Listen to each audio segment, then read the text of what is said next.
Episode 300, Ironman Canada with professional triathlete Dede Griesbauer. Welcome to the pursuit of the perfect race. I'm Coach Terry Wilson, and with each episode, I bring stories of athletes to you that share their experiences at races in order for you to learn how to have your perfect race. We will hear stories from athletes of all ages, abilities, and races of all distances. So regardless of where you fit in, there's something in there for you. Thanks for spending some time with me today. Now let the pursuit begin. Hey everybody, welcome back to the Pursuit of the Perfect Race. Today I'm talking with Dede Griesbauer about her recent race at Ironman Canada that took place on July 28th, 2019, where she had a time of 9 hours, 46 minutes, and 32 seconds. Welcome to the show, Dede. I look forward to talking to you about your race. Thank you for having me. I'm happy to be here. Awesome. So what made you want to do this race in the first place? I know you came off of a not so great race at Lanzarote, and now you want to do Canada. What happened there? Yeah, I had a really sort of shockingly disappointing race at Lanzarote. It was disappointing. Obviously, to DNF is never a fun thing to do, but Lanzarote had long been on my bucket list as one of probably, if not the most challenging course on the Ironman circuit. And so it had been on my radar for a long time and never really had fit into my race schedule. And finally this year, I really made it a priority and I was looking forward to it and had trained very hard for it and had a bunch of different things go wrong, resulting in a DNF. So I came back pretty disappointed and a little rattled, to be honest, by the performance there. And when we looked at the schedule and what was ahead, Whistler sort of made the most sense in terms of enough time for me to get another 70.3 under my belt, do some good training, get my confidence back, and then hit a course that we thought suited my strengths, with quite a bit of vertical climbing on the course, and geographically was a pretty simple race to get to. The time zone would change, the time change was manageable. So we looked at all of those things combined and really decided pretty quickly on Whistler. Yeah. Okay. So not to get too far down the rabbit hole, Lanzarote is very remote in order to get there and all that. What does that logistically look like for traveling to? I haven't had anybody on the podcast yet that's done that race. What's that look like? I flew from Denver to, I think I flew through Chicago on the way and stopped in, where did I stop over? Brussels. I had a layover in Brussels and then from there into Lanzarote. So it wasn't that bad. I mean, it was the mainland stop and then to mainland Europe. And then it was about a 4-hour flight from mainland Europe. When I look at a trip like that, particularly going to Europe, time zone wise is a difficult time change to manage. So I handle that by just going a few days earlier than I normally would for an Ironman. Particularly with a course like Lanzarote, I wanted time to train on the course. So I was there just over 2 weeks before the race. Wow. Yeah. So as far as like the rental car situation, did you need a rental car? Did you, what's all that look like? I probably ultimately could have gotten away without a rental car, because the hotel I was in had a 50-meter pool. It was sort of an all-inclusive type thing where meals were all provided and included. There was a grocery store across the street. I really didn't need a car to get anywhere, but the rental car was actually very, very inexpensive while I was there. And that's something I had researched ahead of time. Honestly, the most expensive part was the plane fare. The accommodation was very affordable. The rental car was very affordable. So I just took kind of a little mini break in terms of the travel and getting there and having a couple easy days, and then did, a final hard 10 days of training on the course, getting familiar with it, last long ride over there, last long run over there, and really gave myself time to study the course and get acclimatized and all of that. Okay. Now, that race was late May, right? Yes. So late May, and then this race is late July, so you had a little bit of time to do some builds in there as well. And earlier this season, you did Steelhead, and then before that, you also did Galveston. How has your training actually been going as far as volume? What's this look like for you? Yeah, my training all year has actually been pretty spot on. I'm very diligent in that I have a great coach. I'm coached by Julie Dibens, and I trust her entirely. And so I really just do what I'm told. And the training had been going very, very well. I started the year, as you said, in Galveston, and, first race of the season wasn't entirely perfect. I had a brilliant bike split there. Came off in a 70.3 with like a nearly 3-minute lead, which is huge in a 70.3, especially considering the fact that I had a terrible swim and was actually quite a ways back. So I had a monster bike split there, which really boosted my confidence in where we were at. I didn't run particularly well there, but we did a lot of work in between Galveston and Lanzarote, and I felt very well prepared. For the race, things didn't quite go my way. I had some back problems on the bike, and really just couldn't even turn the pedals over. My power just fell off the charts, and not in a good way. And I made the difficult decision at about mile 70 to pull the plug on the race, just knowing that given the way my body was feeling, I wasn't going to be able to run well, and I was already well out of the race. So it was, those things happen. I think if I knew exactly why it happened, I'd feel better about it. We can only make a best guess and move forward from there. So I came home, I took a little rest. Unfortunately got some food poisoning, on the plane on the way home. And so that set me back a little bit. But we decided to jump into Steelhead 70.3, because Julie knew that I was fit, and that a lot of my doubt was in my head and not in my body. So I went a little bit begrudgingly to Steelhead, knowing that 70.3 isn't really my strength. I race it because it's good for my fitness. It's good opportunity to race, but I really think I'm better suited towards the longer distance. But I went to Steelhead with an open mind and really just trying to focus on a couple of small details. And ended up having a great race. I wound up on the podium, which is unusual for me at 70.3, and even more unusual given that I'm 48 and sort of past, I think, what some would consider the prime racing age. So I was really happy with the performance at Steelhead, and it brought a little bit of swagger back in my step. And so, I was able to finish off my training for Whistler feeling pretty good about, where I was physically and mentally going into Whistler. Cool. So how do you and Julie work together to put together a good plan going into Whistler from that point in time? Really, I just put full faith in her. I try to do my best to communicate fairly and accurately, how I'm feeling with each session. I think a certain amount of fatigue is to be expected in Ironman training. She spends a lot of time with us. I mean, I ride with her quite a bit. And she's very present at a lot of our sessions. I see her nearly every day. So she's able to sort of keep an eye on things and adjust as needed. I juggle a lot because I also, coach athletes, and I'm doing commentary for the Ironman races. So I have a lot of obligations outside of my training, and she's also mindful of that and is really the maestro sort of conducting the whole thing up at the front, and I have full faith and trust in her and just do as I'm told. Okay. Now, I know you were working up to a 6K swim here. That would be your longest swims going into Whistler, 7-hour bike rides, and then interesting split run day where you did 2.5 hours and then an hour run. Is that right? Yep. And then you also had some strength training in here as well. I know you're a big fan of Aaron Carson's EC Fit Boulder plan. How is all this balancing in your life? Because you also have a husband that you also need to spend time with, and you also have to get sleep in here somewhere. How are you balancing all this? This is even taking into consideration of meal prepping, eating, and eating enough. Yeah.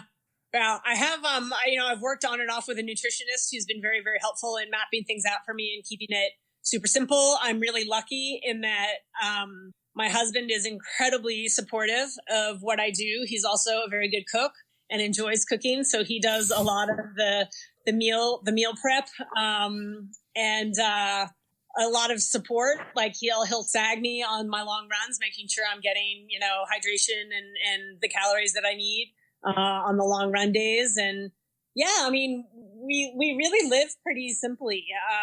While I have a lot going on and my training volume is pretty high, I'm also very well organized, and so yeah, I sleep a ton. Like everybody makes fun of me because I go to bed at like 7 o'clock at night, but I need the rest, and that's where I get a lot of my recovery. It's I said in an interview after Whistler, it's not easy being competitive at nearly 49 years old. I'll be 49 next month. And still landing on podiums and being at the front of races at this age it's no small undertaking. So, we really have to take care of all of the details. And we do a good job of it. Wow. Or we try to. Now, with all this on your plate, there has to be some days where you're training, but you don't really want to do the training. You get to your bike and you're like, man, I really don't want to ride that bike today. I mean, how do you get past these days, or do you even have those days? I really don't. Like, the program is very well balanced. Typically, Mondays are oftentimes an easier day. Again, that's not set in stone because when I do commentary on the weekend, sometimes I've got to take an easier day around that. But for the most part, I have a sort of a dedicated recovery day where I'll do, not a short swim, but an easier swim. And so that is always sort of something I can count on in the week. And I really am incredibly fortunate that I love what I do. I love it. I can't get enough of it, truly. And I feel so fortunate. I think you have to. I mean, the sport it's too hard and it's too thankless to not enjoy it the day in and the day out. So yeah, I can't say I look at every workout and I say, yippee skippy, I get to go, flog myself. And I definitely look at sessions and I think there's absolutely no way in heck I can do that.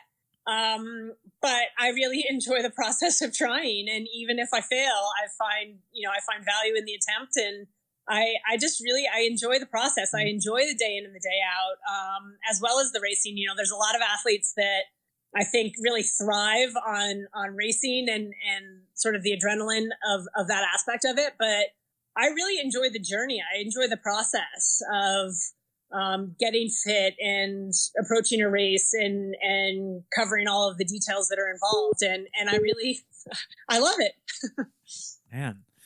So with all of this, if you think of how everything comes together for you, what does a normal week look like for training, commentary, and because you swim a lot, you also bike and run a lot. I mean, you're probably getting up closer to 30 hours a week in training. There's probably naps thrown in there somewhere as well. What's all this actually look like on a weekly basis for you? Yeah, I'd say my training is, like most people, anywhere between probably 25 and 33 hours a week. On top of that, there's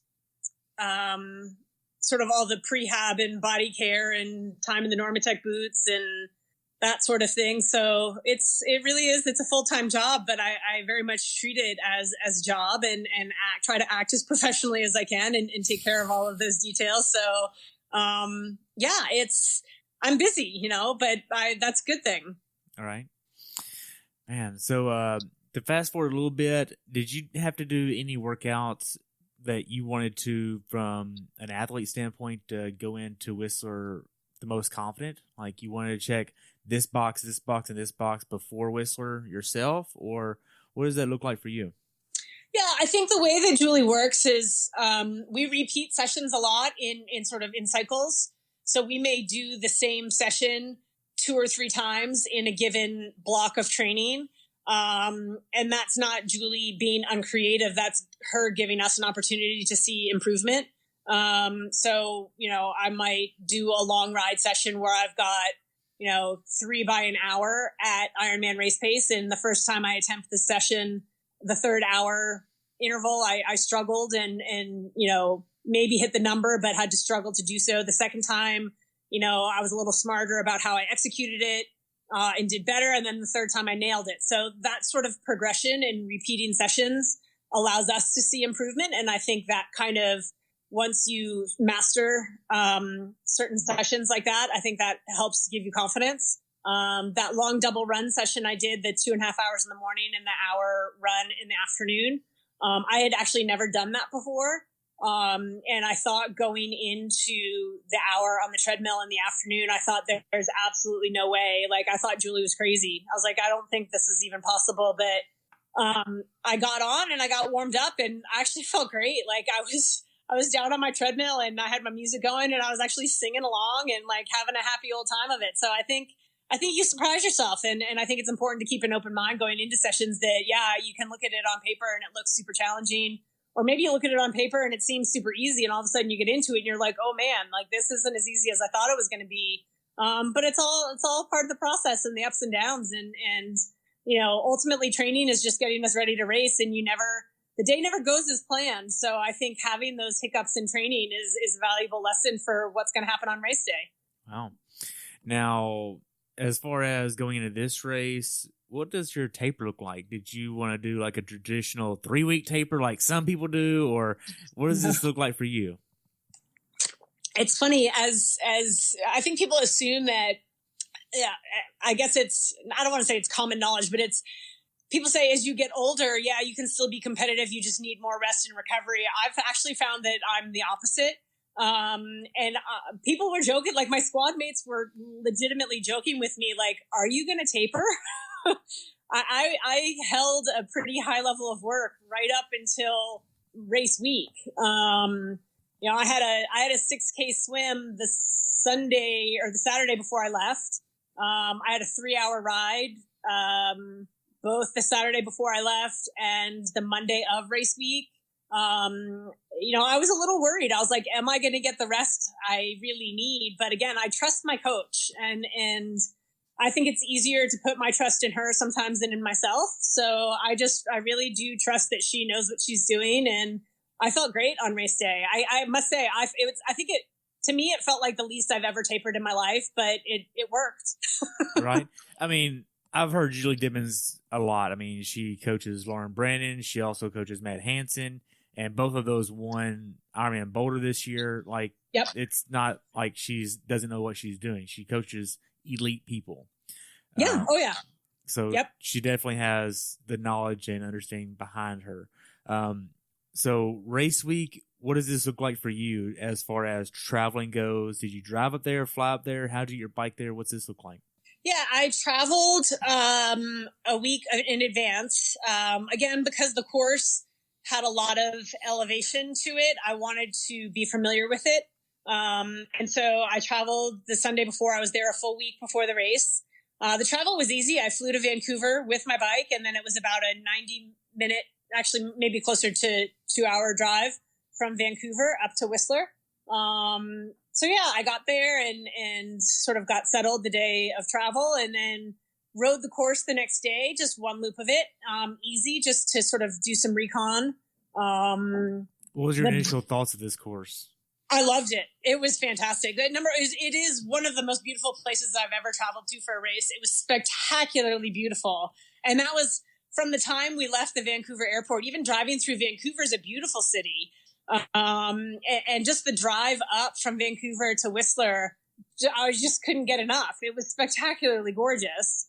Got into Whistler, and it's a cute little ski village, and I rented a condo there that was close enough to be super convenient, but not right in the center of the village, that I still felt sort of peaceful and quiet when I went back to my accommodation. And we rode the course on the Monday, and it was a really, really good course for me, in that it had a lot of the challenge of the vertical, nearly just shy of 8,000 feet of climbing. But it wasn't super technical. So the descents, I'm not a great technical rider. I don't corner very well. And I'm a little bit chicken when it comes to going fast. So some more technical courses, with sort of, tighter turns and things like that don't suit me. Like, I wouldn't do well at a place like Nice necessarily. But this course, it was just nice and open, and the pitches of the grades of climbing weren't super steep. And so I really just felt like I could maintain my rhythm. I loved the course. And the first day we rode, we saw a bear, which was amazing. What do you mean you saw a bear? Like, I know what you mean, but it's like, Was it far away? Because they can run. They can run. No, I know they can run. We had done, so the Whistler course, it's sort of Y-shaped. And so the middle stick of the Y is this climb. I think it's called Callahan. And it climbs up to sort of the Nordic center from when the Olympics were there. And so the ski jumps are up there, and that is the hilliest section of the course. The rest of the course is definitely rolling. But this is the steepest portion where there are sort of 10% grade climbs in sequence that bring you sort of up to the top of Callahan, and then you turn around and come back down. And we were descending from Callahan, and we were in sort of one of the flatter sections, and all of a sudden I looked at Julie and she was slowing down. I was like, what's the matter? She's like, bear. And of course we're both like fumbling for phones, trying to get pictures. And there just was this bear walking across the street, maybe, I don't know, 50, 100 meters in front of us. And he kind of looked at us and just kept sort of lumbering across the street. And of course, by the time we got our hands on our phones, he was up in the woods to the right of us. But we got a couple of pictures, and it was a thrill. Like, it just was really exciting. It was a beautiful place. And so I was really, once we rode the course that first day, I was really, really excited to race. The road quality's great. And it's gorgeous. So I was really, really excited about the race. Man. So, I mean, not to get too off subject, but I'm training for the Comrades Marathon next year, and I'm doing some long runs already. And do you know what the Comrades Marathon is? Yeah. Okay. So you know I'm stupid. It's no joke. Yeah. So I'm already doing some long runs with hill repeats in it to get ready for that. But 2 weeks ago, I saw a wild hog on my run because I'm down here in Texas, and like I immediately stopped. I'm like, I don't have anything but my shorts on and my singlet. Maybe I should not run towards that road anymore. Maybe I should turn around and go the other way. So I can only imagine seeing a bear. Like that's another notch up there. Heather Rotel said that during the race, she saw a bear on race day. I did not see a bear on race day, just that one day in training. But yeah, they're all over the place, and there's signs everywhere like, don't feed the bears, watch out for bears. And they're everywhere. And they're very strict at Whistler. When you do your gear bag check and your bike check the day before, they are adamant that you not have any nutrition in there at all because the bears will come and eat it. Yeah. Man. So the days leading up to the race, you check in. What's this process like? You've done other races before. What's this like here at Canada? It was a very easy process. Again, the whole Ironman sort of central is set up in Whistler Village, which was sort of about 1.5 kilometers from where I was staying. So it was super easy to check in. The one thing that was sort of difficult, it's a split transition. Mm-hmm. And there's only one road in and out to Alta Lake, which is the swim venue. And so they're very strict about bike check, that you can't drive in to check your bike. You have to ride in and take a shuttle out, or you can take a shuttle in with your bike. So the check-in process the day before the race was logistically a little bit more challenging than some other races just because of the 2 transitions. So you had to drop things at separate locations. Race morning was also difficult because you had to get to T2 to then take a shuttle over to T1. Wasn't super friendly for spectators in that spectators weren't allowed on the shuttles. They had to just walk into the swim venue if they wanted to go see the swim. Because there's just not very many roads. So that presents, a logistical challenge. But again, just being familiar with what those logistics were going to be going into the race, I was sort of prepared for that, and we handled it. But every race has stuff like that you have to be prepared to handle. And that was sort of the thing for Whistler, is that, logistically with 2 transitions, it took a little bit more time the day before the race to get all that sort of pre-race stuff done. But, again, it's a big race too, because they run a 70.3 and the full Ironman on the same day. So there's a lot of athletes that they're dealing with, a lot of bikes that they have to get out there. But race organizers, they did a brilliant job, and it all went very smoothly. Nice. What about your day-to-day nutrition the day before the race? What are you trying to get for breakfast, lunch, and dinner? The day before the race, I'll get up right away, have coffee because I can't function without it. And get about just some light training. I had just a 25-minute swim, 30-minute bike, and 15-minute run, just a little shakeout of each discipline. And so we got up early and went over to the lake before they closed the road. And I did that swim and then immediately got on my bike from there, did an easy spin and then ran off the bike. And by the time I finished training, it was about 8:30. We had a nice big breakfast. I like to do big breakfast the day before the race. So I think I had waffles. And then went back and finished packing my gear bags and got everything checked in. And I think I was done with pre-race by about 1 o'clock that day. So the rest of the day I sort of spent with my feet up and topping off hydrations. I had a small dinner. I had a little bit of tortellini with some chicken and I ate early. I like to eat an early dinner. So I ate at about 4:30. It was an early start. The professional women started at 10:06 in the morning. So it was an early wake up call. So I had an early dinner so that we could be ready for that 3:30 wake up call on race day. Okay. I think you might have said something a little bit wrong there. You said 10:06 start time. Did you mean 10 till 6? Oh, 10 till 6. Yeah. Okay. 10 till 6 a.m. Yeah. So 5:50 a.m. was the professional women's start. Wow. Okay. That makes more sense. I heard that so wrong then. Yeah. 10 to 6. Yes. Man. So the day before you check your bike in, what's the atmosphere down at the lake like? Is it busy, hustle bustle? Is it chill? What's this like for you?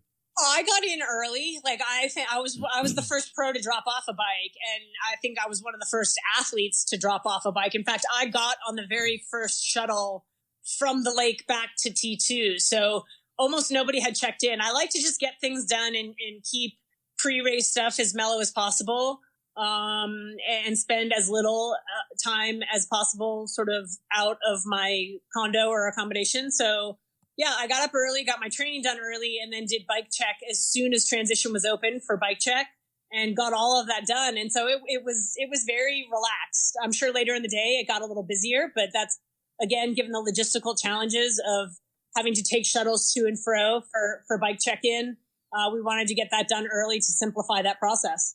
And that way you're not staying with your bike waiting in line. Well, you're not waiting for a shuttle. You're not sitting in the sun. You're not, waiting in a line to get into transition. Yeah, it just makes everything easier. Okay. Let's see. Did you and Julie talk about how to execute this from a strategic standpoint, whether that be watts, heart rate, RPE, how to do the swim, bike, and the run strategically, anything like that you want to mention? Yeah, we didn't talk as much about the swim. The swim sort of usually takes care of itself, although I will say I had a really, really bad swim the day of the race. But the swim tactically, I'm usually at the front of the race. I thought I would be able to swim. Kelsey Withrow, I believe, led the swim, and I actually got dropped about 600 meters into the swim and ended up swimming by myself most of it and was about 30 seconds down coming out of the swim. But so we didn't talk much about that. We talked very much about the bike because I'm a strong cyclist. I have the potential to overbike.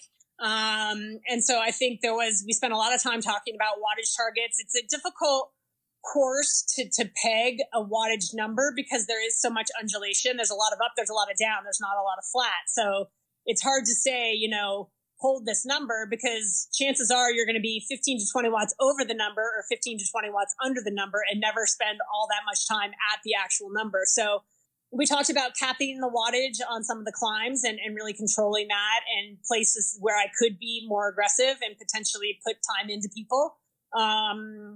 We did talk a little bit. I kind of know once we peg a heart rate or once we peg a wattage, what that implies heart rate wise, but so we didn't necessarily talk about heart rate, but I just know myself that if given a certain wattage number, my heart rate is elevated, that might be telling me something. So it's just something to be mindful of. And then, we talked a little bit about pacing on the run. Again, the run course has a lot of undulation to it where you're either running up or down, not a lot of flat. So hard to target pace there. So we talked a little bit more about sort of perceived exertion and finding that, hey, is this a pace I can sustain for 3 hours?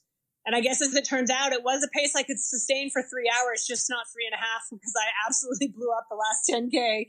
And that was what really sort of at the end of the day sort of cost me both the podium and a Kona slot was that last 10K. But other than that, we had talked a lot about sort of how to execute the race. And for the most part, I was able to do that. Okay. So the day before the race, you go to sleep. What time are you trying to go to sleep, and what time are you trying to wake up?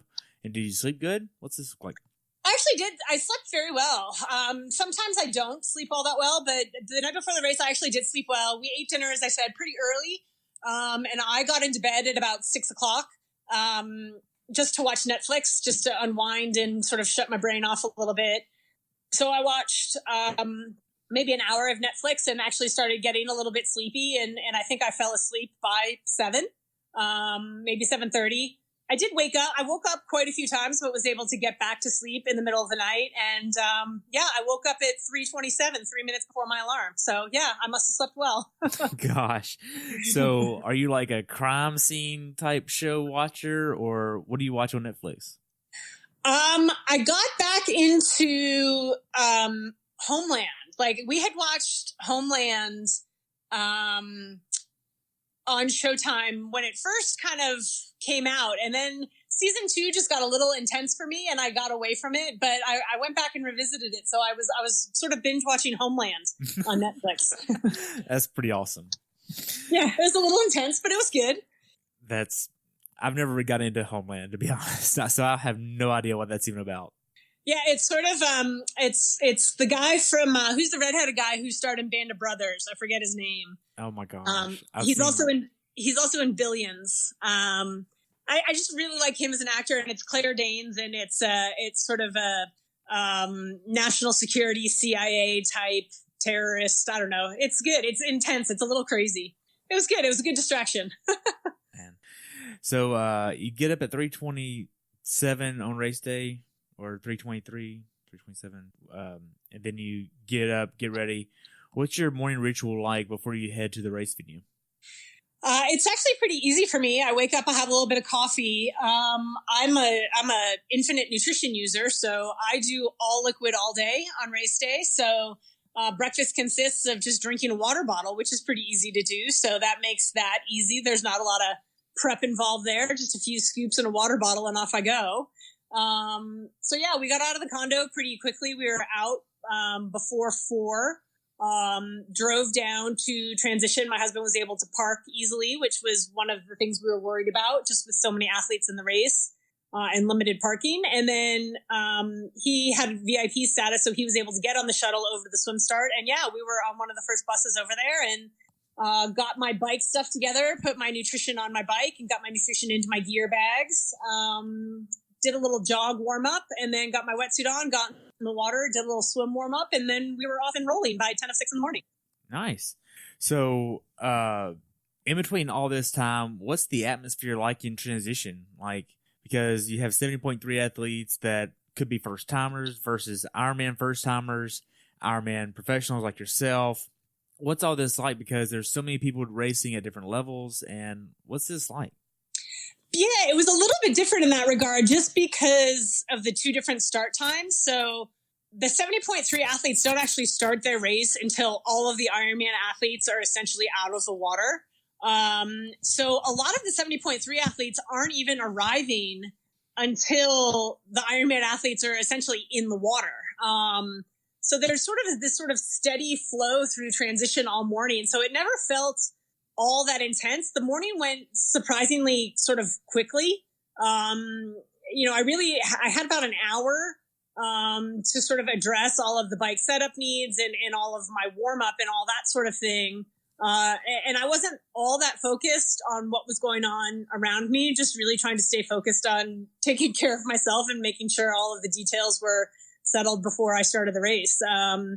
It all went very, very smoothly. Like, with that many athletes, I thought it might have been a little bit more chaotic, but the race organizers nailed it, and it all went very smooth. Okay. So did you have an idea of who your biggest competition was going to be on the day? I mean, I know you know Heather is there, Kelsey's there. What's this like? Yeah, I looked at the start list. To be honest, I'm at a point in my career where I don't want to say I don't care what the other women are doing, but I really, for this race, after my disappointment in Lanzarote, I wanted to keep the focus really 110% on myself.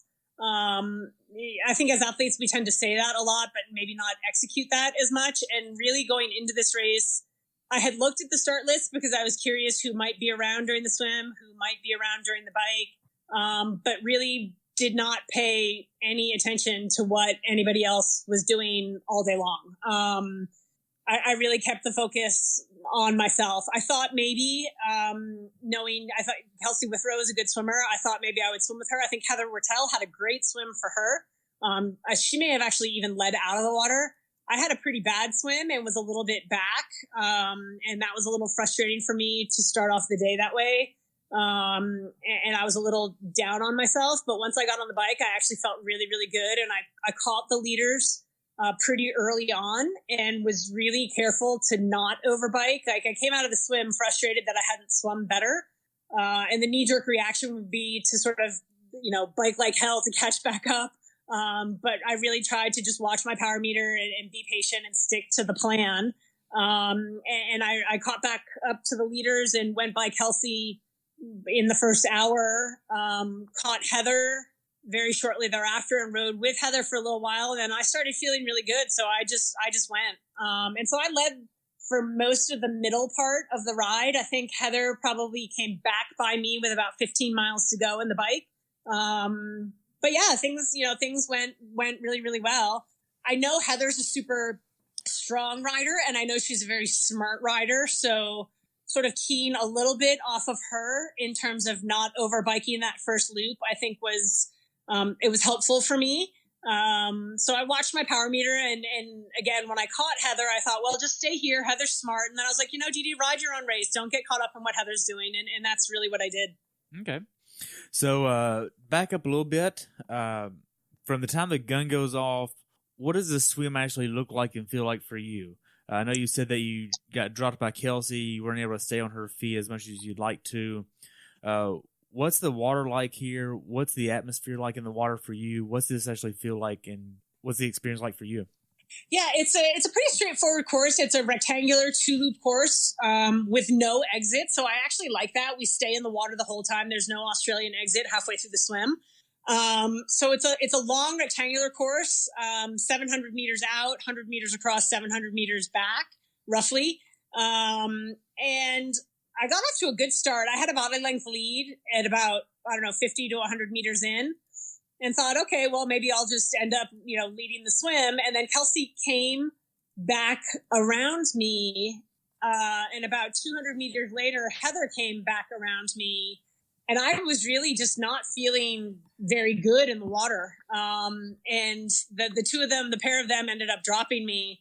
And I got a little frustrated by that and was frustrated that I felt so awful in the water, but just sort of made myself stick with it. And by the second loop, I was starting to feel better. And I don't think I lost much more time, and kind of held that gap to a little over 30 seconds, maybe. I think I gave up a couple more seconds in transition, but, yeah, it wasn't an awesome swim for me. We had a lot of congestion the second half of the swim because, the age group athletes had a rolling start. So we were swimming through them on the second loop. I swam inside the buoy lines, for the straightaways, obviously getting back out to the outside to make the turns, to keep those turn buoys on the correct side. But, so I was able to find, calm water, but there was quite a bit of, it was a busy second loop of the swim for sure. But I'm kind of used to that and yeah, just got about the business of racing. Okay. What caused you to kind of get down on yourself in the swim? It seems like you had like a mental moment of discouragement there. Yeah, I really did. I felt terrible. Like I just felt really, really sluggish and really, really low in the water. And I'm not accustomed to getting dropped in the swim. And so I was a little worried that maybe I had screwed up my taper. Maybe I was in for just what was going to be a really, really rough day. You never really know. And you try to put those sort of thoughts of doubt out of your head, and just keep swimming. And really that's what I did. And by the second loop, I was feeling a little bit better, but the damage had sort of already been done. And I feel like I put myself in a hole that I didn't necessarily need to be in. I'm perfectly capable of swimming with the lead pack, and there was no excuse for me to give up a deficit like that in the swim. So I was a little frustrated by that, but did my best to sort of stay in the moment and just keep moving forward through it. So were you able to like take a look at this mental discouragement and go, okay, wait a second, Dede, stop this. I need you to focus and just throw that negativity out the window. You still have a long day ahead.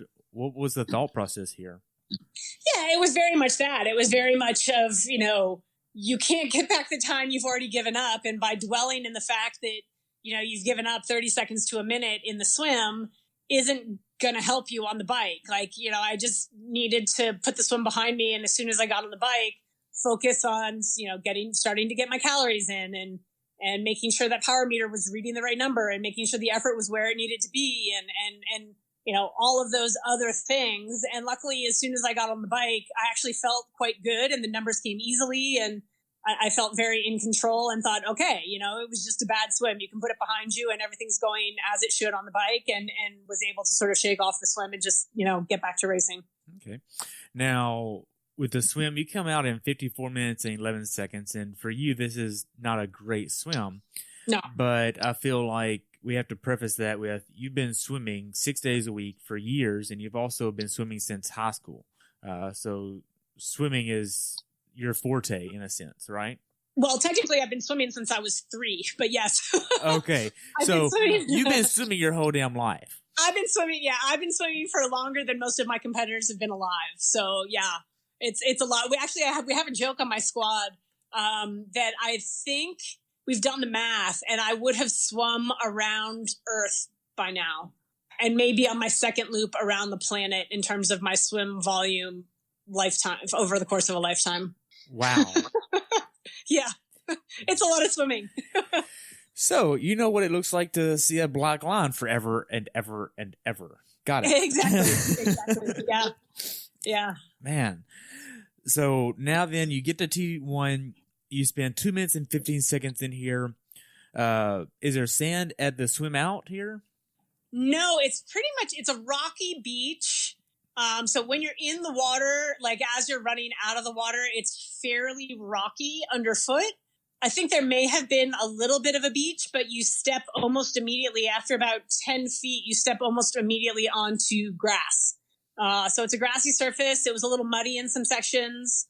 I grabbed my T1 bag that only just had my helmet. Actually, it had my watch in it as well because I don't like to wear a watch when I swim.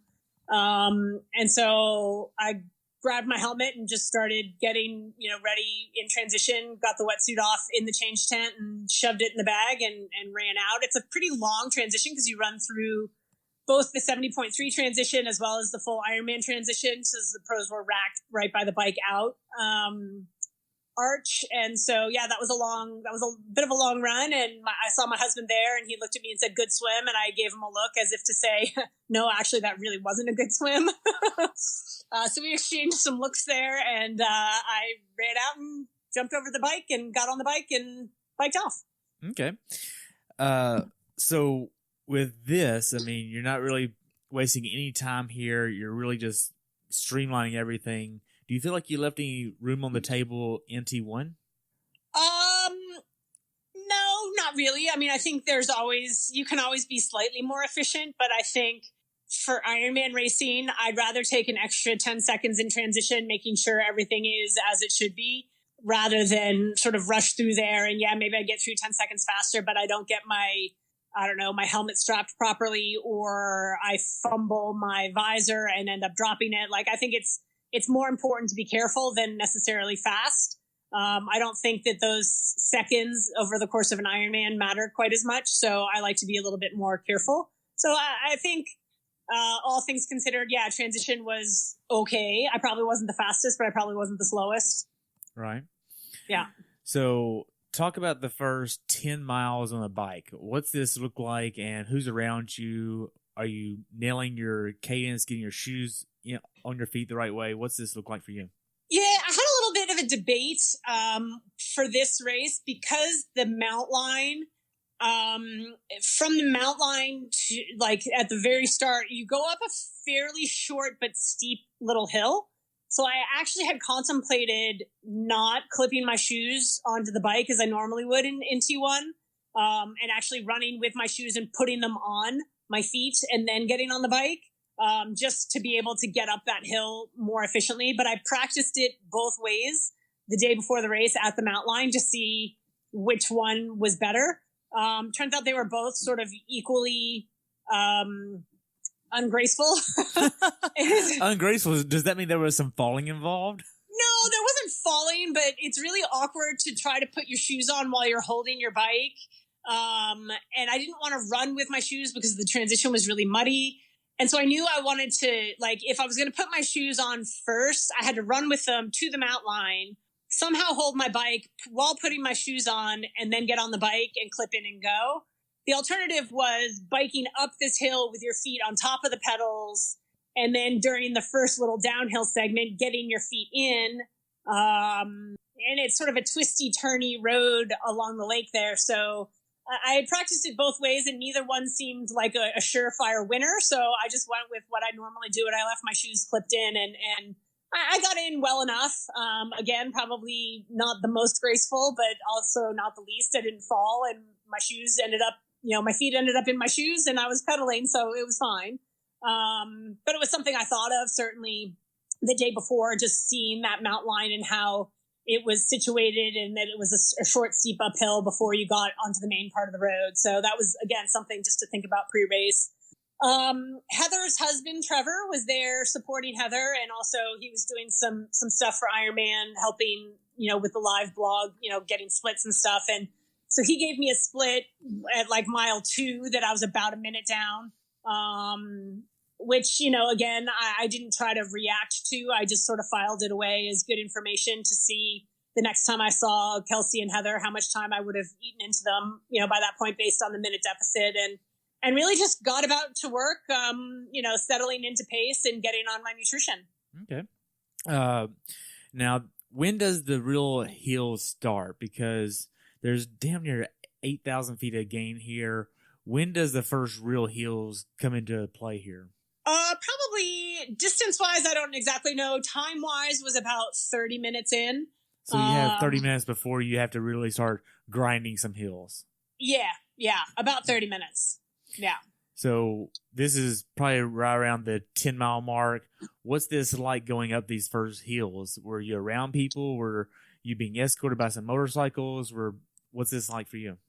There were some motos around. I was not the lead athlete at that point, so I didn't have a constant moto with me, but there were certainly vehicles around. I had another friend, former pro triathlete, and his wife live up in Whistler now, and he actually was the run course coordinator. He was actually out on the bike, so I got another split from him about halfway to the start of Callahan and the climbs.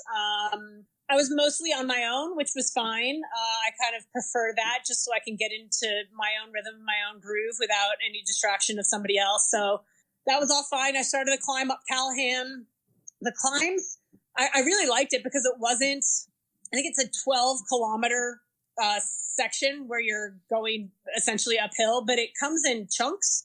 So you climb for, 5 or 10 minutes and then it sort of flattens out. And then you climb for another 5 or 10 minutes and then it sort of flattens out. So it's not, and it's never super steep. It's always sort of just this constant kind of grind, but that's kind of what I like. We call that here canyon climbing, and that it's not super duper steep. Like if I was to contrast it, Lanzarote, there were points where, I'd be in my easiest gear and couldn't turn the pedals over, 50 RPMs.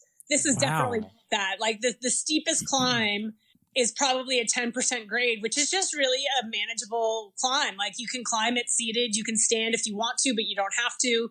So it was a great climb for me in that it came in chunks. It wasn't sort of endless climbing. You could get back down into your aero bars in between segments of climbing. And yeah, so as we were making our way up the climb, I could see Heather and Kelsey up ahead, and took a split to, some traffic sign. And by that point, I think I had reeled about 30 seconds back into them.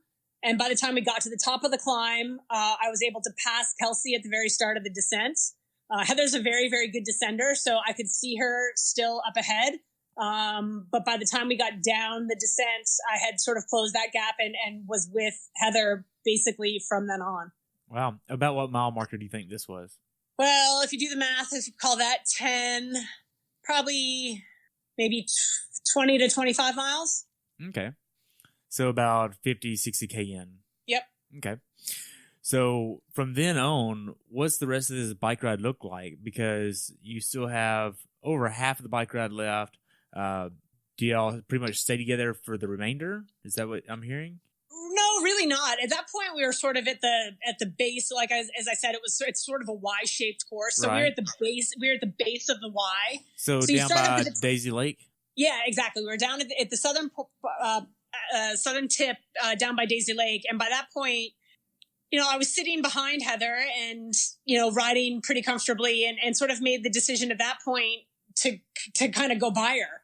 And at that point, really thinking that we would just take turns at the front. But I just continued to ride. And by the time we got back up to the turnaround, the end of the first loop, I made the turn and I had put about a minute gap into her during that section. Again, neither here nor there, was really just biking my own race and staying about, the process of continuing to execute the race plan. So, came through the first loop, grabbed special needs, refilled bottles, and set about the second loop. And during the course of the second loop, I think Heather, like at the top of Callahan the second time, she had closed down the gap a little bit, was probably maybe 30 seconds back at the top of the climb and, stayed back. I don't know exactly how far back because I wasn't looking back, but with about maybe 10 or 15 miles to go on the bike course, she came back by me again. And that's really the first point where I went through a little bit of a rough patch, where I wasn't feeling as good and smooth on the bike, sort of that last 10 miles as I had sort of at the beginning of the bike. So I let her go and just tried to get ready for the run at that point. Okay. To back up a little bit here, in special needs, you're just putting another bottle of Infinite in there and that's it? Yep. Okay. From miles 70 to 90 here, what's really going through your mind? Are you literally just looking at the watch, looking at the road, and that's it? I mean, you have to have some kind of thoughts in here. What's this like? Well, from 70 to 90, really, like I was super mindful of the Callahan climb the second time. Right. More as a curiosity to see if I was able to maintain the same power that I did on the first loop and how the effort felt compared to the first loop, just as an indication of, have I overbiked? How are my calories? Like, it gives you a lot of feedback. So I was very mindful of that. And then I wanted to be really aggressive on the descent on the second loop. That was a little harder because there was quite a bit more congestion on the course at that point. And so safety first, just being mindful of other riders and that sort of thing. And when we got back down to Daisy Lake the second time, it was super crowded on the course. There were athletes kind of everywhere. And so it was very heads up riding, just trying to stay clear and stay clean. Last year, I did these interviews for the race. There was a lot of talk across almost all the interviews of it being dangerous, and that's why they redid the course there, because one wrong move and you could literally be off into a ravine or a ditch or off a cliff. Did you feel that sense of danger or that here? No, I mean, I think the changes that they made to the course, I could not fathom doing this race as a 3-loop course, to be honest, because it was so crowded as a 2-loop course that had it been 3 loops, I couldn't imagine what that would have been like. I really was thankful that it was only 2 loops. The one thing I would say, the way that the road was divided, they had a lane open for automobiles and then 2 lanes for bicycles, 1 lane for each direction. On the northbound section from Daisy Lake back into town, there was a strange divot in the middle of the road. Every probably 20 meters, there was just this sort of, it was like some sort of traffic divot in the road. And that made it really, really hard because you couldn't ride on that line. You had to either sort of hug the cone line, in which case you're right next to oncoming bikes. Or if you rode to the right, it was so congested with other athletes. So it made it a little bit tighter of a section of road. And I think some of the age group athletes at one point, I just got, it's exhausting yelling on your right, on your right, on your right, on your right, like all, or move right or on your left or whatever, yelling at age group athletes to let them know you're coming. for the entire second loop of the bike. And so after a while, like, I started to lose my voice. And I passed one woman who was riding far to the left with nobody to the right. And she snipped at me a little bit, and she's like, you could give me a heads up. And I just looked at her. I was like, you could ride to the right. And you don't like to have those kinds of interactions. And by that point in the race, everyone's getting a little tired, but so it was definitely like that last section I found to be sort of emotionally more draining because you had to be so heads up just to stay safe. Now, do you feel like that's part of the reason why, like, that last 10 miles, you were more drained and kind of off your game a little bit? Could have been. Again, it's tough to tell. I'm going to have a call later this afternoon, I think, with my nutrition sponsor, Infinite, to talk about maybe bumping up my calories per hour, see if we can, just shore that up a little bit. Could have been a little bit of a caloric deficit. Could have been, I was pretty steady wattage wise. So I don't think I really overbiked. And I ran well for a majority of the run. So I don't think I was, out of my comfort zone. And it could have just been, I was ready to be off the bike. And it could have been just a little bit of emotional exhaustion from having such a crowded course. Right. So you hit your nutrition like you wanted to. Were you having any pain in your shoulders or lower back? Because with this much climbing, a lot of people don't understand that you're having to look up the road versus just look straight. And this also plays a part on your lower back and your shoulders as well. Yeah, honestly, my lower back was a big concern because that's what had plagued me so badly in Lanzarote, was low back issues. I felt very good on the bike. I felt very comfortable. I didn't have any kind of pain or discomfort whatsoever. When I got off the bike and started running the first maybe 2 miles of the bike, my low back was pretty tight, and it took some time to loosen off, but eventually it did. And that's something I've dealt with in the last couple of Ironmans, is just a little bit of back pain in the opening miles of the marathon. But fortunately, it's let go a little bit. So I'm not sure, we're addressing all those sorts of things in the gym with mobility and strength, and doing all we can to mitigate it. To a certain extent, that's just part of racing, I think. Right. I mean, I've heard some people try to contribute that to tight hamstrings because you're swimming wrong. But I mean, you've been swimming for so long, I don't think that would even be an issue. Do you?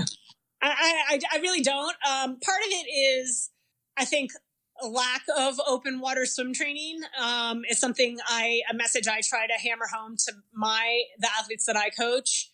We're fortunate that we do have an open water swim training venue we have access to once a week, but even when we do open water swim train, we're not getting in and swimming, 2.5 miles straight. We're swimming maybe 20 minutes, 1,500 meters to warm up, and then doing some maybe partner drills, practicing drafting, practicing sighting, maybe a couple of sprints, and then, an easy warm down, and that's the session. So I don't know if I need to incorporate one sort of dedicated open water swim session where I am getting in and swimming 60 minutes absolutely straight without a break, because that sort of prone position over that amount of time can put a strain on your back.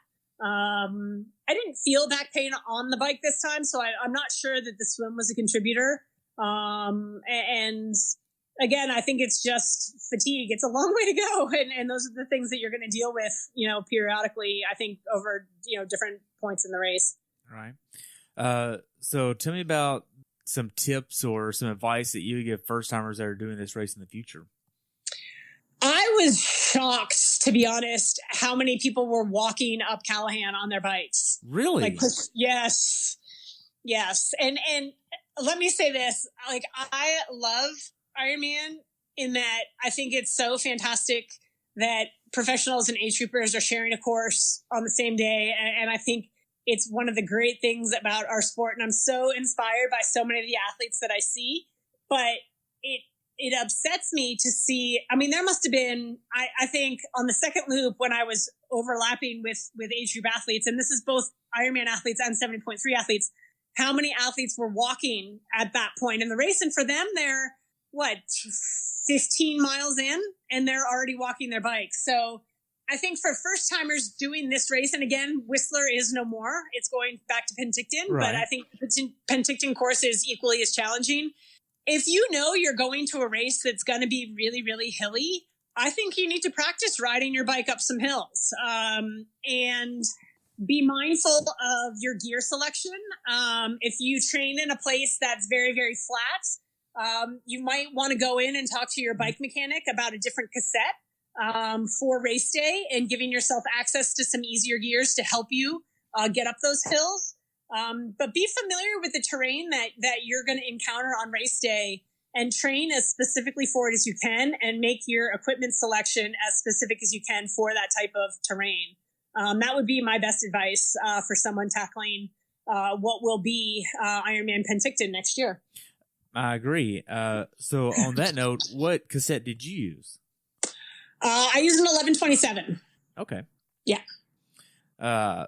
So along the same line of thought there, do you feel like some folks just register for a race saying, oh, it's going to be beautiful, it's in Canada, and don't really worry about the course itself and how that course might fit or not fit their abilities? Do you feel like people still do that? I think there's a range of intentions going into a race. I think there's athletes that sign up with sort of performance metrics in mind, and they either train diligently and come up with a training plan for themselves, or they go so far as to hire a coach to help them along in that process, because they really want to have a strong performance. I think there are other athletes that sign up because they're inspired by the sport and they want to have that sense of accomplishment, and maybe they don't prepare as diligently, thinking that they'll be able to wing it. And I think that's great too. I think there's a bigger participatory element to triathlon than there used to be maybe 10 years ago. I think it has gotten a lot more, people that want sort of the experience but aren't embracing the lifestyle quite the same way. And hey, there's room for everybody.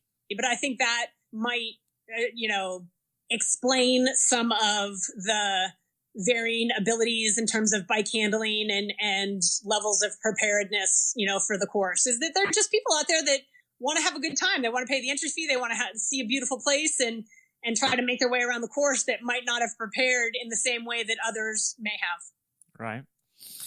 So, the quality of the road was good, except for that little line down the middle that you had to kind of go on or off of. Yeah. Aid stations, were they well stocked for you? Were you able to get what you needed? Yeah, the quickly? aid station. The one thing that was difficult, there's a new nutrition sponsor for Ironman North America, and the bottles that water came in were exactly the bottles that the on-course nutrition came in, and there was no distinguishing feature between the two. Really? So you would ask for water and you would sometimes get not water. And that was difficult because I think even the volunteers weren't exactly sure what they were handing out, because I'm very vocal when I go through an aid station in terms of what I ask for. Again, because I use Infinite, I have everything I need, and I just take water reports. Right. So I ask for water, and I'm getting a bottle that comes in a water bottle. Like it's a clear water bottle. The solution there is clear.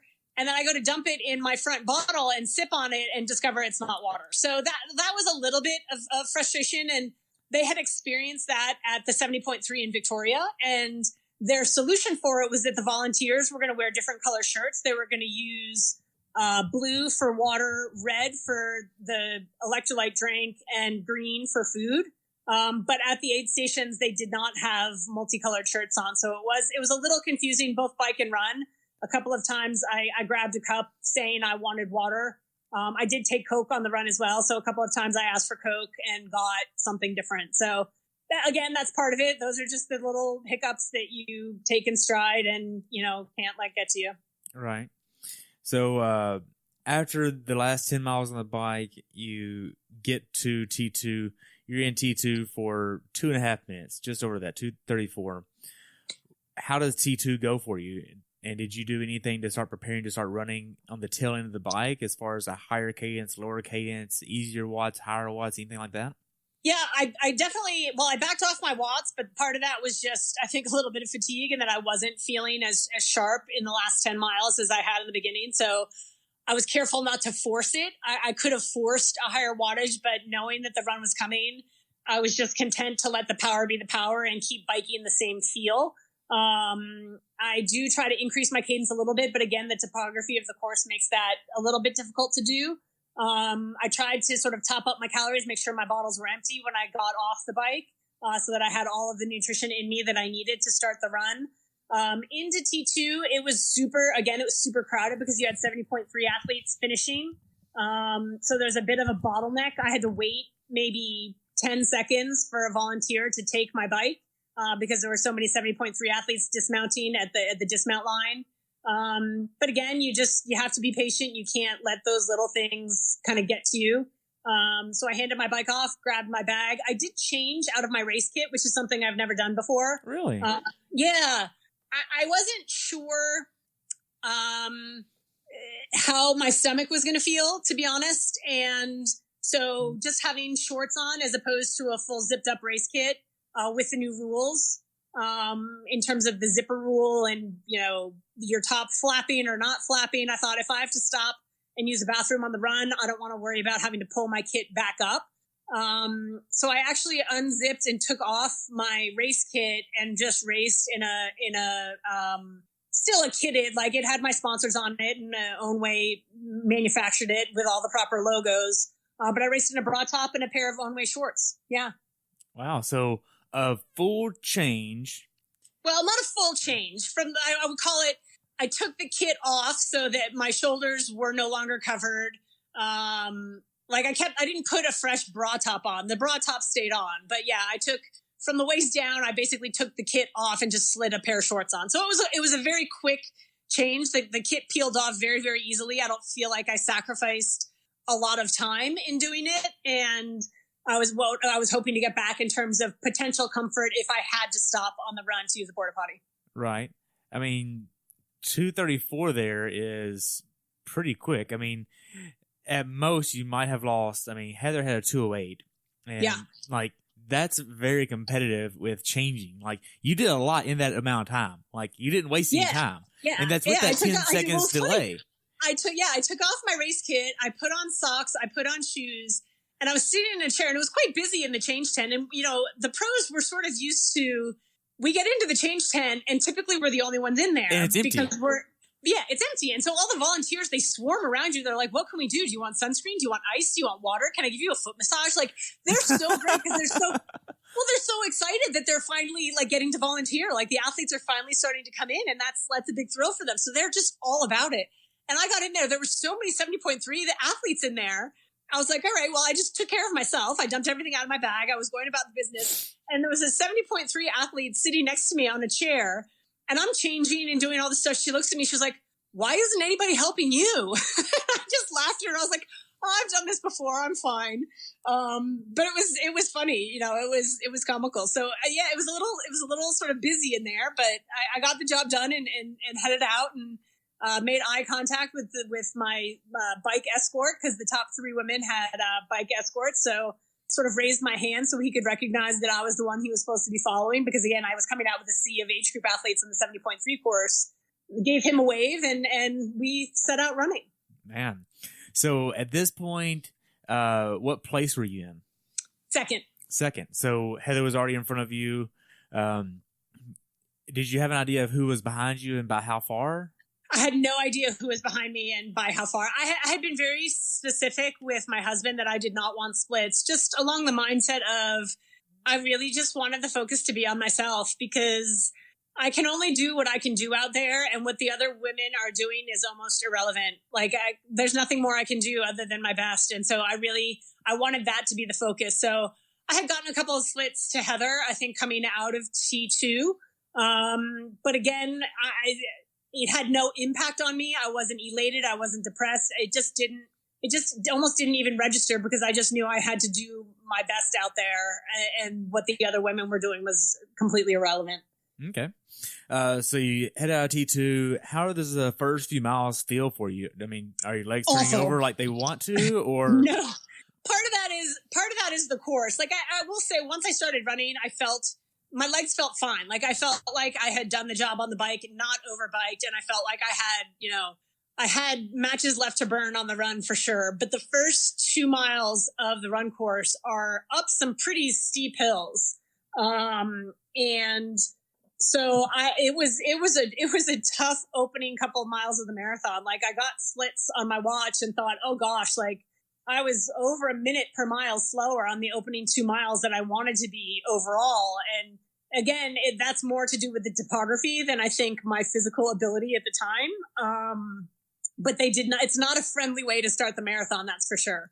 It's rough. I knew it was going to be rough. I had hoped to feel a little bit better, but I honestly just didn't. But at that point, you've just got to, again, stay on the nutrition, try to find your legs, try to find your form, and be a little patient with yourself, that things will come around. And as soon as I made the turn up at the top at Lost Lake and got to run downhill a little bit, I thought, okay, like, I'm okay. I feel fine. You're okay. Like, you haven't screwed yourself on the bike. Right. Because, I mean, this isn't like a nice out and back run. I mean, this is almost like a Galveston run for the first few miles because there's so many turns, it seems like. Oh, yeah. And the other part, I had run the Lost Lake section and I had run the Green Lake section, but the section in between is all on footpaths. And so going into the race, I hadn't seen those sections of the course. And so I knew the Lost Lake section was going to be a little bit tough. And I knew bits and pieces of the run course, but you're right. It's exactly like Galveston in that all of a sudden I'm following arrows. I'm like, oh, I didn't know it went this way. Yeah, you're like, okay, let's take a right. Let's take a left. Let's take a right. All right, we got an out and back. All right, let's go again. Like, let's do a turnaround. Let's make a big loop. I mean, it was funny because the pro briefing 2 days before the race, you would think that some of the pro women were asking questions. I was like, guys, you've all been racing for years. Just follow the bloody green arrows. Like, it's no different than any other course. Just follow the arrows. But people were like, well, when I get to this cabin, do I turn right or do I do a loop or what do I do? I'm like, just follow the green. The pro meeting took so long because people were asking ridiculous questions, but I was like, just follow the green arrows and the volunteers. You're going to be fine. Oh my goodness. Yeah.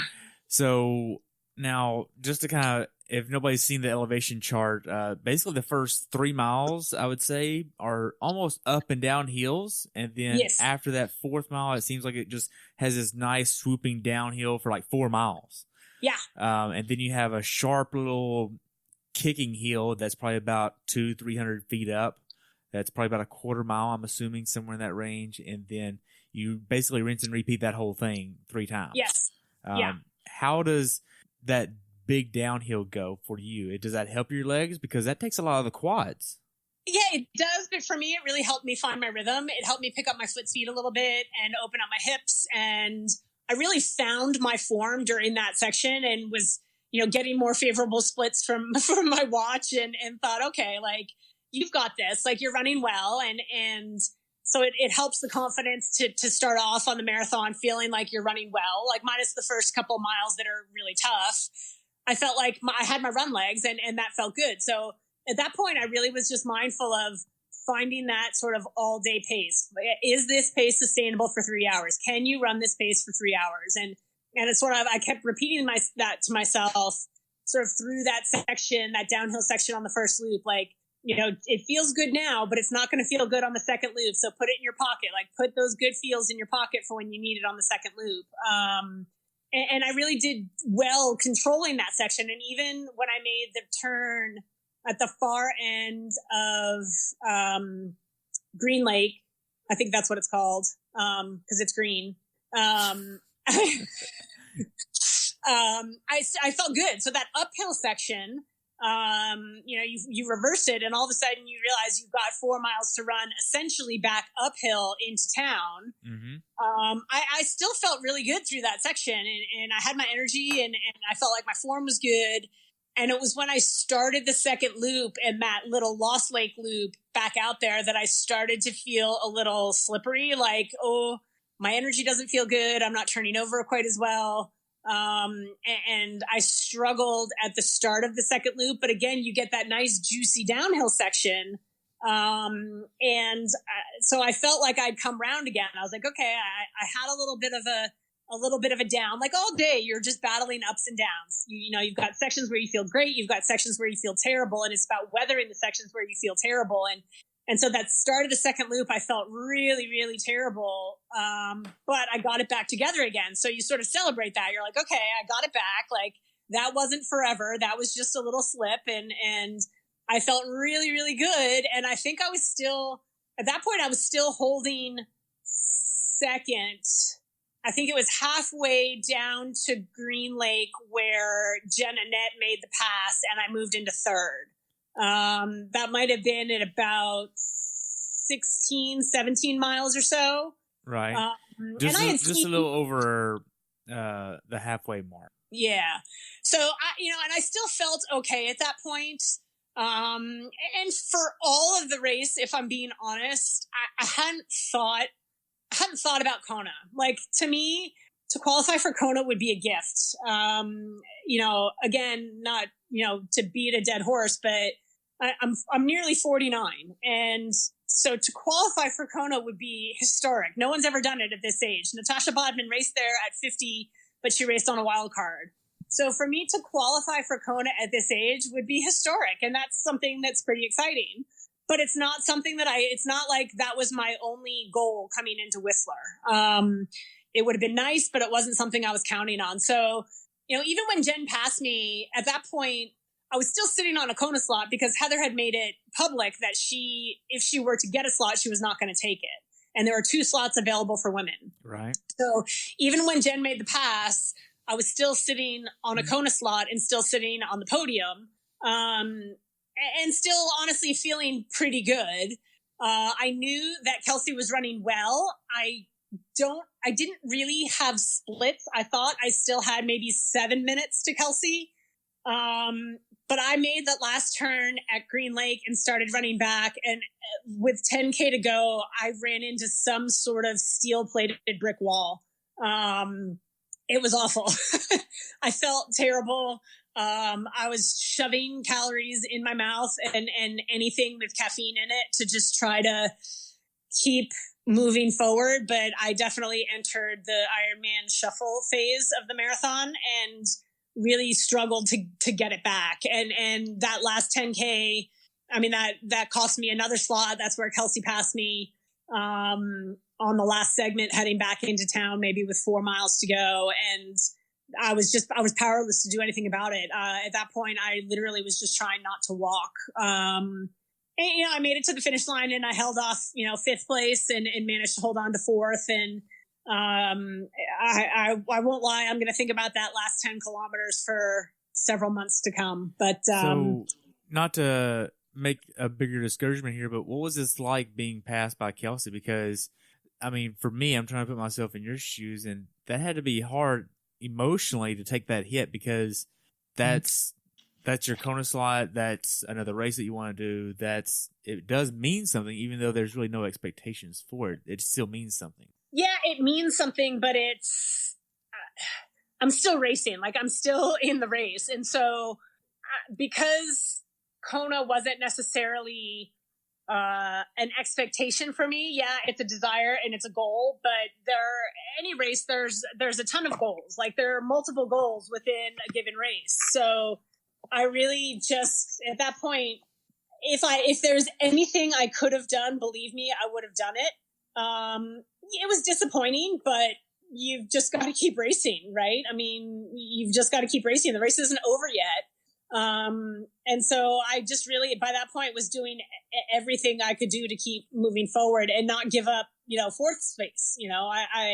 I just didn't want to fall further back.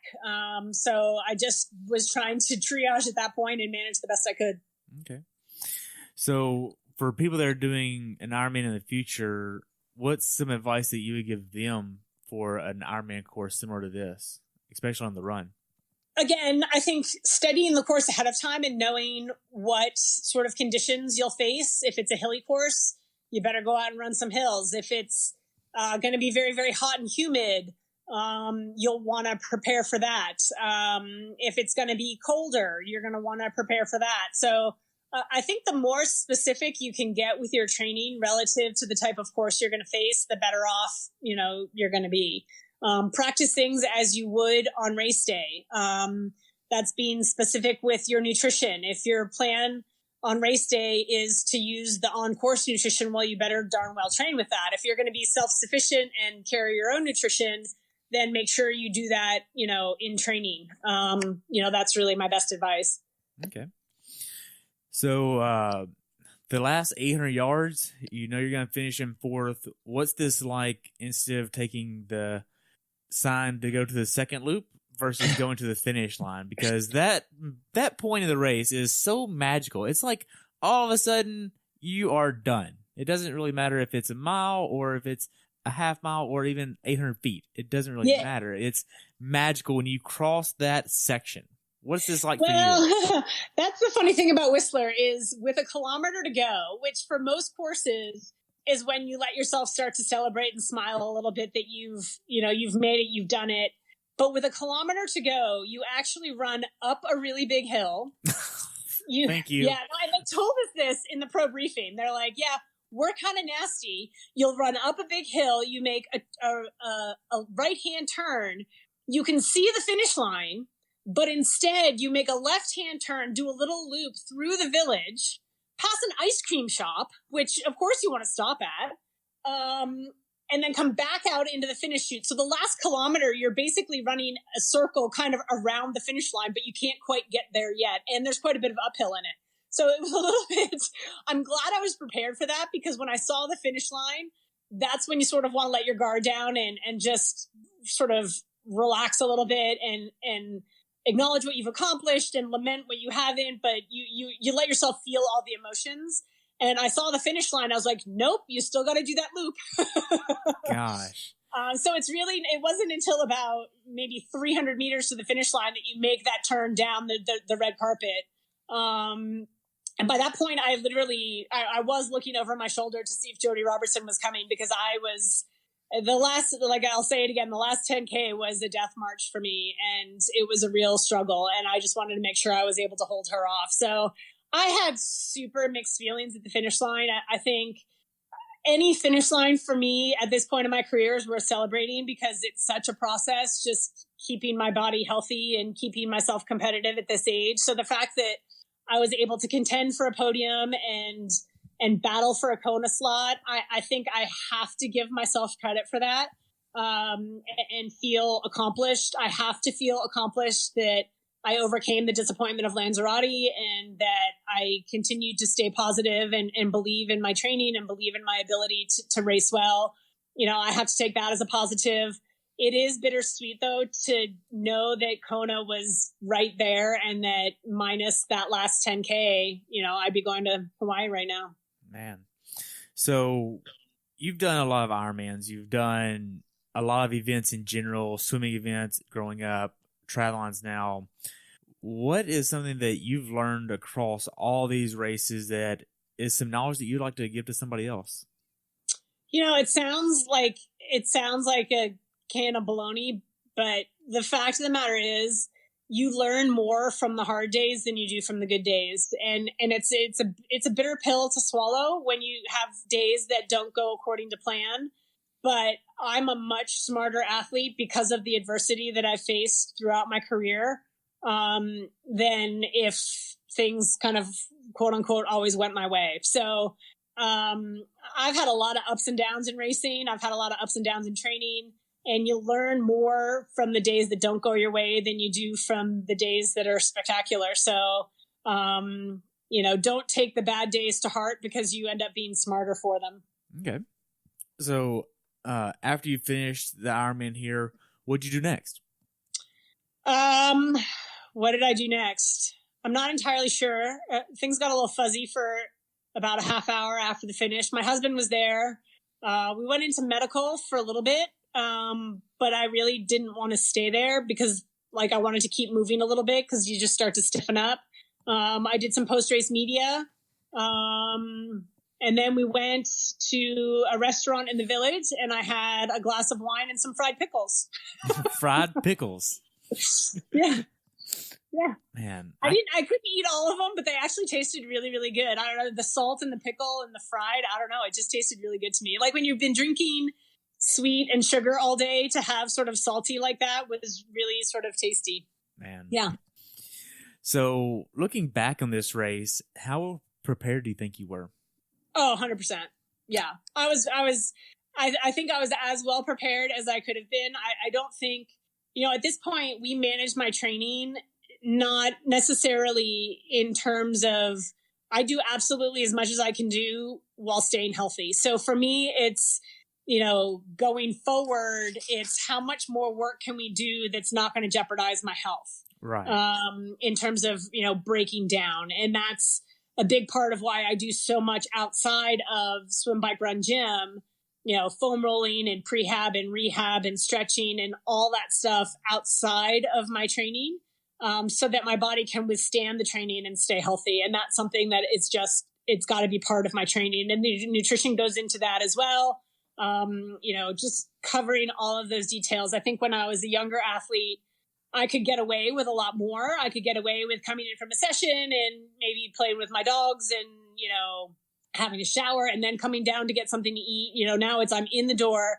I've got a recovery shake. I've got the Infinite Repair or a protein smoothie in me before I've even taken my shoes off most times. Like I've got to be on that stuff. I can't, finish the session, take a shower and just lie on the couch and watch TV. I've got to get down on the floor with a foam roller and do some tissue care and do some mobility stuff and really sort of take care of those small details.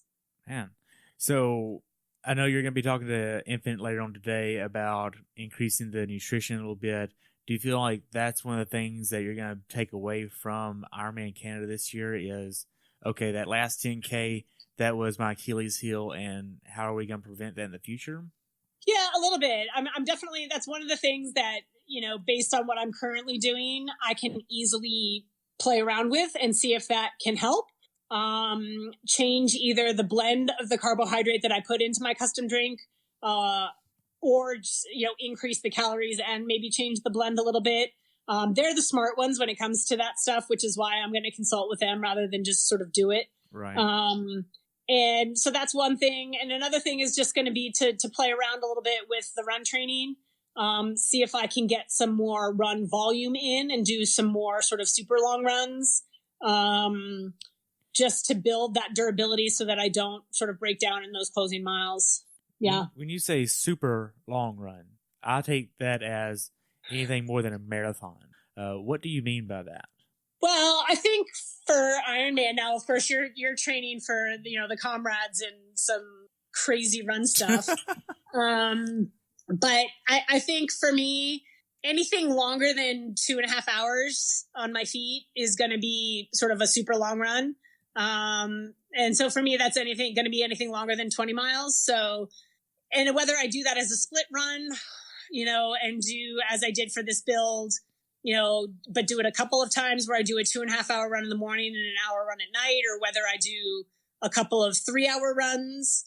Again, this is relative to my race time. I coach athletes that are going to run 4.5 hours, and they spend a lot more time on their feet than I do. And so their training is like time wise is longer. You've got to be specific with, if I'm targeting a 3-hour, 20-minute marathon, do I want to do some runs that are longer than 3.5 hours? And do some, what we call over distance training. The downside of that is that it increases your injury potential. So we need to be careful with that. But the upside is that you get that pounding in your legs, that's going to build that durability and help in that last 10K. So I still haven't met with Julie. I need to do that in the next couple of days. We've exchanged emails and text messages and everything else, but we need to sit down and go through the files and talk about it and see what we want to do different for the next one. Okay.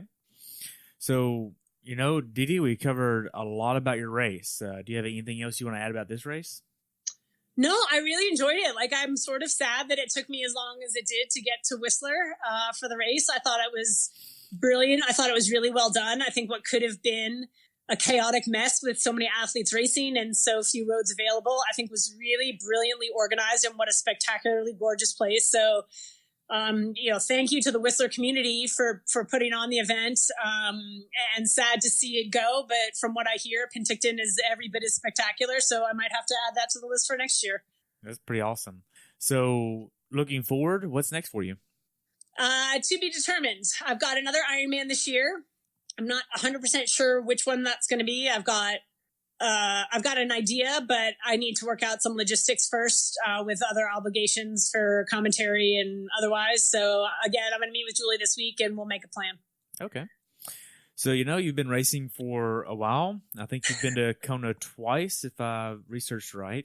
Is that right? I've been to Kona 10 times. Okay. Yeah. So I misread that then. What races are on your bucket list still? Oh gosh. Wales has been one that's I've had intrigue about. It's another like uber hard race. So I'd love to go there.